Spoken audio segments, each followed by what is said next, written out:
अस्सलाम वालेकुम। लेंथेनाइड में आज जो चीज़ हम डिस्कस करेंगे ये है complex formation of lanthanide compound. Lanthanide compound complex बनाते हैं या नहीं। सबसे पहली बात याद रखिएगा, कुछ ना कुछ कंपाउंड्स ऐसे हैं जो कि कॉम्प्लेक्स बना रहे होते हैं। जो क्या कर रहे होते हैं? कॉम्प्लेक्स बना रहे होते हैं। चलिए इनकी चंद एक एग्जांपल लेंगे। सबसे पहली बात कि कॉम्प्लेक्स किन किन चीज़ों पे डिपेंड कर रहा होता है।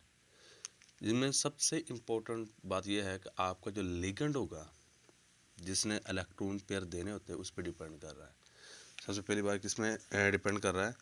The complex formation is depend on the complex formation complex formation is mainly depend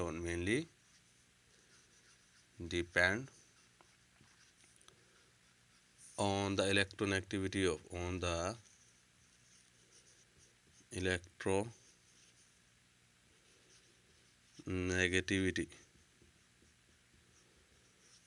of donor atom या फिर डोनर एटम को हम एक और भी नाम देते हैं, वह है लिगेंड सही है। यानी कि more the electronegative ligand the more the stable complex is formed. सही क्या है जी? More the electronegative ligand more the electronegative ligand, जितना इलेक्ट्रोनेगेटिव लिगेंड अच्छा होगा more the stable complex is formed, more the stable complex is formed, उतना ही ज़्यादा अच्छा कॉम्प्लेक्स बनेगा। अब अगर एक ऑर्डर है स्टेबिलिटी के लिहाज से, चंद एक लिगेंड है, ये सारे के सारे मोनोडेंटेट लिगेंड है, इनमें स्टेबिलिटी का ऑर्डर देखा जाए तो हमारे पास कुछ ये वाला ऑर्डर है। फ्लोरीन सबसे ज़्यादा स्टेबल कॉम्प्लेक्स बनाता है, इसके बाद हाइड्रोक्साइड आ जाता है, इसके बाद हमारे पास वाटर है, और इसके बाद क्लोराइड आइन है। इसके बाद हमारे पास क्या है? क्लोराइड आइन। अगर मैं सारे की बात करूँ, ये सारे के सारे हमारे पास है मोनोडेंटेट लिगेंड। क्या है? मोनोडेंटेट लिगेंड है। ये बात आपने अच्छे तरीके से अपने जहन में रख लेनी है। ये हमारे पास क्या है जी? Monodentate ligand.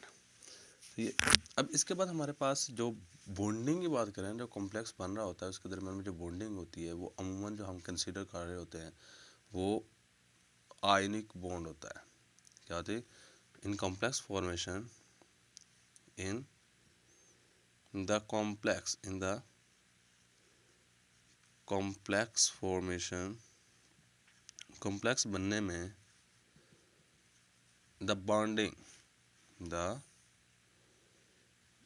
बॉन्डिंग अगर बॉन्डिंग की बात की जाए बिटवीन, कहाँ पे जी?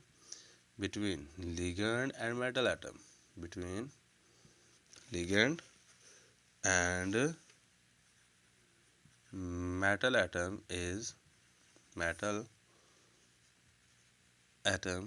is इसको हम इलेक्ट्रोवैलेंट बॉन्ड भी कहते हैं और कोवलेंट बॉन्ड, सॉरी इलेक्ट्रोवैलेंट और आयोनिक बॉन्ड भी कहते हैं। इलेक्ट्रोवैलेंट बॉन्ड और आयोनिक इन नेचर बॉन्ड या आयोनिक बॉन्ड। अगर लेंथेनाइड की बात की जाए, लेंथेनाइड का आपको पता है जी, लेफ्ट टू राइट जब हम जा रहे होते हैं एटम का साइज़ क्या होता रह जाता है? ऐसा ऐसा डिक्रीज़ होता जाता है। ऐसा ऐसा एटम का साइज़ क्या होता जाता है? डिक्रीज़ होता जाता है। इस तरह इस चीज़ को हम लेंथेनाइड कॉन्ट्रैक्शन का नाम दे रहे होते हैं। कहते जी अगर हम लेफ़्ट टू राइट जाते हैं एटम का साइज़ हो जाता है डिक्रीज़, जितना एटम का साइज़ कम होगा उतना अच्छा कॉम्प्लेक्स बनेगा। सही है। The complex formation is also depend on the size of an atom. The complex formation, जो कॉम्प्लेक्स फॉर्मेशन है ये मज़ीद इन्हसार कर रही होती है, is depend on the size of an atom, size of an atom, atom के साइज पे भी डिपेंड कर रही होती है। जितना एटम का साइज छोटा उतने कॉम्प्लेक्स फॉर्मेशन अच्छी। When the size of an atom, when the size of an atom, जब एटम का साइज क्या हो जाए is small, then complex will be stable, complex will be stable, उतना ज़्यादा अच्छा कॉम्प्लेक्स बनेगा जितना एटम का साइज छोटा होगा। मतलब हमारे पास स्टेबिलिटी ऑर्डर की बात करूँ तो लैंथेनाइड के अंदर स्टेबिलिटी ऑर्डर ये वाला है, स्टेबिलिटी ऑर्डर मैं सिर्फ +3 के आयन के लिहाज से लिखूंगा।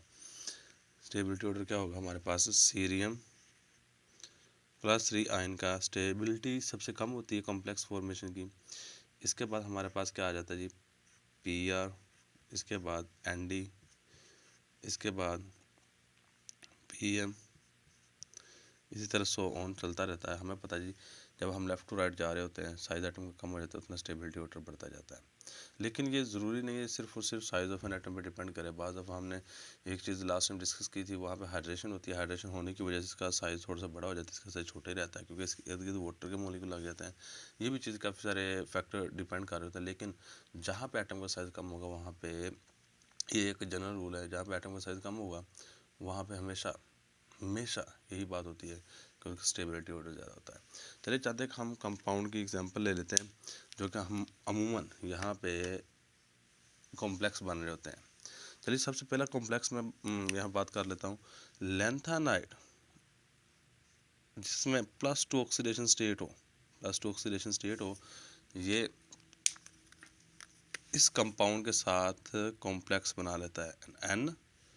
यहाँ पे हमारे पास SI ग्रुप, यहाँ पे भी SI ग्रुप लगा दे, ये हमारे पास सिलिकॉन है, सही है। यहाँ पे भी 3 CH3 ग्रुप लगाओ, यहाँ पे भी CH3 CH3 CH3, सेम चीज़ यहाँ पे भी 3 CH3 ग्रुप लगाओ। इस कंपाउंड के साथ आपका कॉम्प्लेक्स बन रहा होता है, यहाँ पे इंटरेक्शन होती है। सेम इसी तरह यहाँ पे भी इसी तरह इस साइड पे भी सेम काम हो रहा होता है।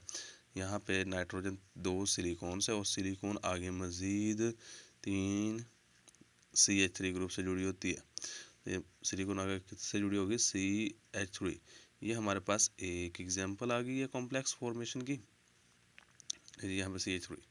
सेम इसी तरह यहाँ पे भी CH3 3 के साथ जुड़ी होगी, सिलिकॉन। लो जी, ये हमारे पास एक एग्जांपल है।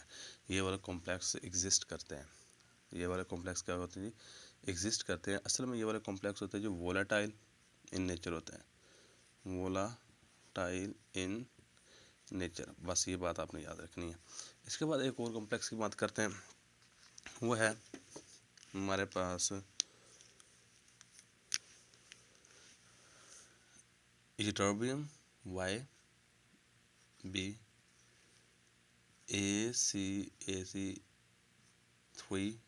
ये हमारे पास एसिटाइल है। ये इसके बाद हमारे पास वाटर का एक मॉलिक्यूल जुड़ा होता है H2O, और इसके ऊपर ओवरऑल चार्ज हमारे पास होता है जी -2। सर इसकी स्ट्रक्चर देखेंगे ना, इसकी स्ट्रक्चर बिल्कुल सिंपल सी है। ये आपने दरम्यान में Y भी लगाना है, YB। इसकी +4 ऑक्सीडेशन में ये एग्जिस्ट करता है। यहाँ पे इसके दो हमारे पास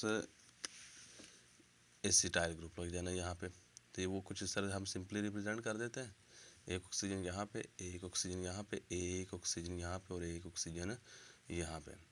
यहाँ पे AC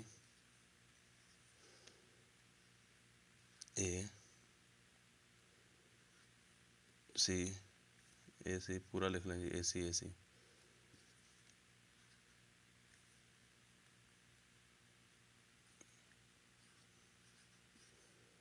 अब क्या करता है जी, ये वाली चीज़ कोऑर्डिनेट कोवलेंट बॉन्ड बना देती है। ये वाली चीज़ क्या करती है जी, कोऑर्डिनेट कोवलेंट बॉन्ड बना लेती है यहाँ पे इस तरह। या फिर ये देखिए, ये मुख्तलिफ थ्योरीज हैं इसके बारे में, आप इसको अपनी मर्ज़ी से कह सकते हैं। कभी कोऑर्डिनेट कोवलेंट बॉन्ड होता है जी, कभी कहता है ये आयनिक बॉन्ड होता है, जैसे ये क्रिस्टल फील्ड थ्योरी के अंदर आयनिक बॉन्ड कहता है। बाकी वैलेंस बॉन्ड थ्योरी की बात की है, वो कोऑर्डिनेट कोवलेंट बॉन्ड कह रहा होता है। हमारे पास 3 एसिटाइल ग्रुप लगाने, तो यहाँ पे एक और लग जाएगा, यहाँ पे हमारे पास एक और एसिटाइल ग्रुप लग जाएगा और ये वाली चीज़ कुछ इस तरह की होगी। यहाँ पे भी हमारे पास बॉन्डिंग हो जाती है और एक वाटर का मॉलिक्यूल ऊपर लग जाएगा। वाटर का मॉलिक्यूल यहाँ पे H2O, ये H2O एक यहाँ पे लग जाएगा, ये यहाँ पे इस तरह कोऑर्डिनेशन बना लेता है। ये थी जी हमारे पास एक कॉम्प्लेक्स फॉर्मेशन। इसके बाद सीरियम भी बना रहा होता है, सीरियम नाइट्राइड के साथ NO3 आयन के साथ कॉम्प्लेक्स बना रहा होता है। तो इस कॉम्प्लेक्स की बात कर लेते हैं। हमारे पास होता है सीरियम के साथ 6 नाइट्राइड ग्रुप लगते हैं। अगर यहाँ पे कोऑर्डिनेशन की बात करूँ, देख लें कितने बॉन्ड बने हुए हैं, 1 2 3 4 5 6 7। सही है, हमारे पास यहाँ पे कोऑर्डिनेशन नंबर खुद चेक कर लें, 7 कोऑर्डिनेशन नंबर है। यहाँ पे हमारे पास क्या है जी, यहाँ पे हमारे पास NO3, यहाँ 12 कोऑर्डिनेशन नंबर होगा। सीरियम ने क्या करना जी, 3 नाइट्रेट आयन के साथ कॉम्प्लेक्स बनाना है, 3 नाइट्रेट 6 के साथ, सॉरी। और हमारे पास कंपाउंड कौन सा बनना है, ज़रा गौर कीजिएगा। सीरियम आपने मिडल के अंदर रखना है। लो जी, मैंने क्या किया जी, सीरियम मिडल के अंदर रख लिया, इसके ऊपर +4 चार्ज होता है और आपके पास 4 नाइट्रो ग्रुप साइडों पे, 6 नाइट्रो ग्रुप होते हैं, 4 कुछ इस तरह लगते हैं, 2 हमारे पास साइडों से लग जाते हैं। तो ये कुछ इस तरह से नाइट्रो ग्रुप लग रहे होते हैं, 1 2 सेम इसी तरह। यहाँ पे भी नाइट्रो ग्रुप सेम इस तरह, यहाँ पे भी नाइट्रो ग्रुप सेम इसी तरह, यहाँ पे भी एक नाइट्रो ग्रुप लगाओ। अब क्या होता है जी, ये वाले यहाँ से लोन पे दे रहे होते हैं, यहाँ इस तरह कुछ सेम काम यहाँ पे हो रहा है जी, सेम काम ये यहाँ पे हो रहा है। और इसी तरह हमारे पास 2 नाइट्रो ग्रुप यहाँ पे लगे होते हैं, यहाँ पे O O N double bond O, यहाँ पे भी O O डबल बॉन्ड, यहाँ पे N डबल बॉन्ड O, यहाँ पे एक कोऑर्डिनेशन कोवलेंट बॉन्ड बन जाता है, यहाँ पे भी।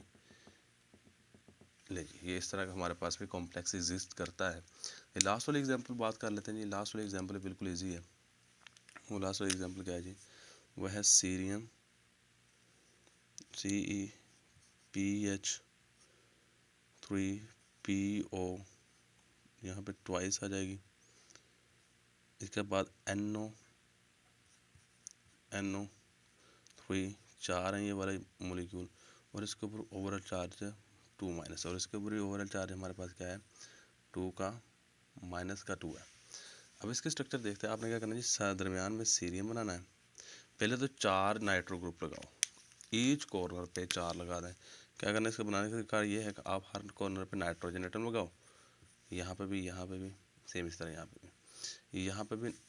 एक मिनट में थोड़ा सा ऊपर कर लेता हूँ यहाँ पे। अब आपने करना क्या है कि यहाँ पे ऑक्सीजन 2-2 ऑक्सीजन लगा दो, हर जगह पे 2-2 ऑक्सीजन आपने खुद लगा देनी है, क्योंकि NO3 है। यहाँ पे पीछे की तरफ डबल बॉन्ड बना दो, पीछे की तरफ डबल बॉन्ड मैंने यहाँ पे बना दिया।